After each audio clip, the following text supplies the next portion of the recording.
attack was done by the enemy, the terrorists that you indicated. I said, you're wrong. She said, I don't believe it. I said, you're wrong.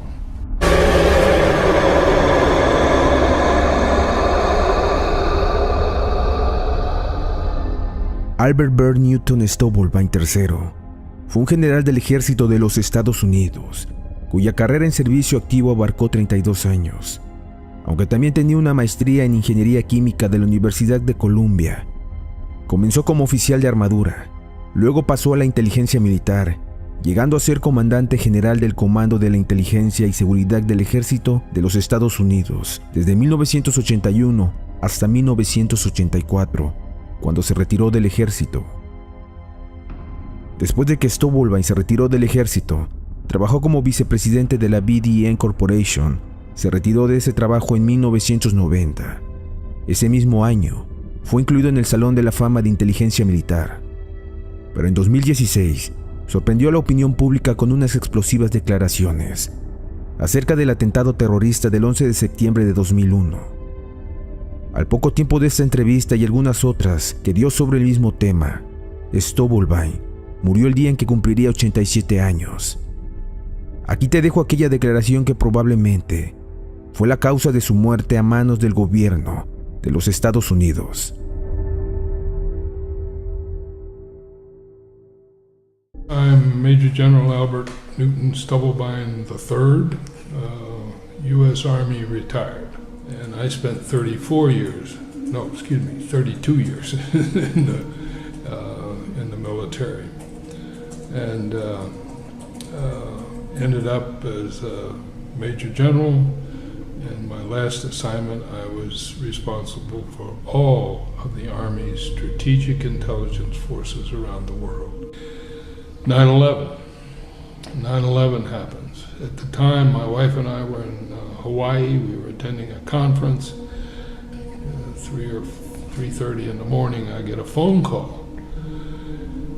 And it's one of my officers. I had retired by that time. It was one of my officers who had served under me.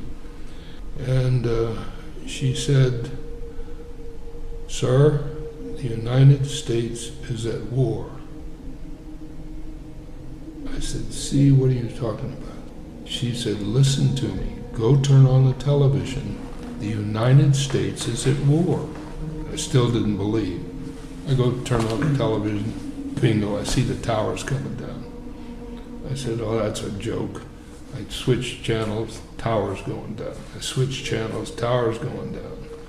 I said, "Oh my God." I turned to Rima and I said, "You watch. I guarantee you right now that the information about that attack was in the system and somebody missed it." And that's from my own personal intelligence background. All of my experience after that in the intelligence world tells me that when something that big goes by, somebody missed the information. So I was a believer, absolute believer, that the attack was a terrorist attack, that it was all done by other forces. And after that periods, my wife began to put pieces together, and she said, "I don't think that attack was done by the enemy, the terrorists that you indicated." I said, "You're wrong." She said, "I don't believe it." I said, "You're wrong." And so she began to find bits and pieces of information, and she would present them to me, and I said, no, not my government. My government would not tell a lie like that. And I just disbelieved. I was so ingrained in my belief system that I could not believe, I literally could not believe that anybody but a sort of Arab terrorist could do something like that. And then one day, I saw a picture. It was a photograph of the Pentagon and the hole in the Pentagon. And I looked at it and I said, wow. And then I looked at it again. I said, something's wrong. Something's wrong with this picture. Then I kept looking at it. And then I began to not look at it just at a glance, but to study the photograph itself. What's wrong with this picture? Why is your belly saying, my kinesthetic aspect of my processing system, saying something wrong with that picture? Well, there was something wrong. And so I analyzed it, not just photographically, I did measurements, I did all kinds of, I checked the plane, the length of the nose, where the wings were. I did all of the measurements. I took the measurements of the Pentagon, the depth of the destruction in the Pentagon. Conclusion, airplane did not make that hole. I went public at the time. I am the highest ranking officer, I believe, that has ever gone public. That whatever that story was, the official story, was not true. Now, I was very careful to not say what it was because I couldn't prove it. I was careful to say it was not the airplane that did that because I can prove that it was not the airplane. In the hole, however, was a turbine. Looked like the turbine from a missile. I can't prove that, I don't know, but there was something there that did not look like the engine from an airplane, but did look like a turbine from a missile. Later, I saw another photograph of one of the sensors on the outside of the Pentagon. Now, all of the sensors had been turned off, which is kind of interesting, isn't it? That day, why would all of the sensors around the Pentagon be turned off? Ooh, that's strange. I don't care what the excuse is, that's strange. There happened to be one that apparently did not get turned off, and in that picture, coming in, flying into the Pentagon, you see this object. And it obviously hits the Pentagon. When you look at it, it does not look like an airplane. Later, sometime later, after I'd gone public, that imagery was changed. It had, it got a new suit around it that now looked like an airplane. But when you take the suit off, it looks more like a missile, not like an airplane. Let me go back to the next, I think, very important piece of information. The amount of energy required to melt the girders, the steel in the tower, cannot be gotten to a melt point with the fuel that was in the airplane. Not possible. So any melting did not occur as a result of the hit from the airplane. Point. I call it dot, okay? Dot. When you look at the tower coming down, what you see are, at each floor, successive puffs of smoke.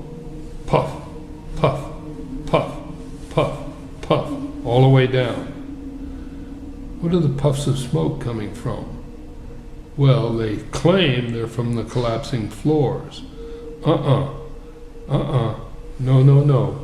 Those puffs of smoke are controlled demolitions. That's exactly what they are, because that's exactly how they work. And so the fact that the airplane hit, it did not cause that collapse of the building. The collapse of the building was caused by controlled demolition. Fact, Building 7,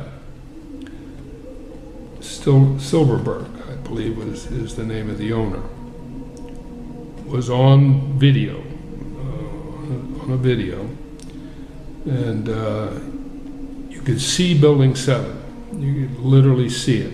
And there was a fire in Building 7. There's no doubt about that. No airplane hit it. I assume that the fire came from some debris, but I'm not even sure of that. But in the lower right-hand corner of the building was a fire. Not a very big fire, didn't appear to be out of control, certainly was in a small part of the building. But then he is heard on the video, okay? And he says, "Pull it." And then the building collapsed. I said, you know, we've had such terrible loss of life. Maybe the smartest thing to do is pull it. And they made that decision to pull, and then we watched the building collapse. What does pull it mean? What do the words pull it mean? Let me tell you, that's the order for controlled demolition. That is the phraseology that's used for blowing up something. And that's when Building 7 blew up. I understand, I can't prove this, but I've heard that he had just reinsured the building for damages caused by such things as airplanes hitting it or some objects hitting it that had not been in the original contract. Now, I can't prove that. I don't know, but I've heard that. There was another data bit. All of the air defense systems in that part of the country had been turned off that day. All of the air defense systems had been turned off. Why? Apparently because the vice president was out in Colorado and he ordered them turned off. Why would you turn off all of the air defense systems on that particular day unless you knew something was going to happen? It's a dot. It's information. But strange that everything got turned off that day. Dot. There was an exercise that was designed for the air defense systems that was an attack on the towers by airplanes. Isn't that strange that we had an exercise that mimicked what really happened? Strange that we had planned an exercise that was exactly what happened. And at the same time, the air defense systems were turned off. Don't you find that strange? I find that weirdly strange. Dot, yeah, just a piece of information. But how does it correlate with everything else? See, so you see the dots. You have all of these dots. They're just bits of information, but that's exactly how the intelligence world works. You get a bit of information here, you get an information here, a bit here, and a bit here, and pretty soon you've got a picture. To me, what does the picture say? The picture says that what we heard and were told in the newspapers, the media, was not the real story. If there's enough doubt in the official story where the stories are absolutely not consistent with what happened, that they paint a different picture, than the one that was given to the media, how easy is it for you to shift your belief system from I totally believe in my government to oh my God, what's going on? And that's exactly where I went in all of this. The real story to me is who was the real enemy? Who participated in this? Who planned this attack? Why was it planned?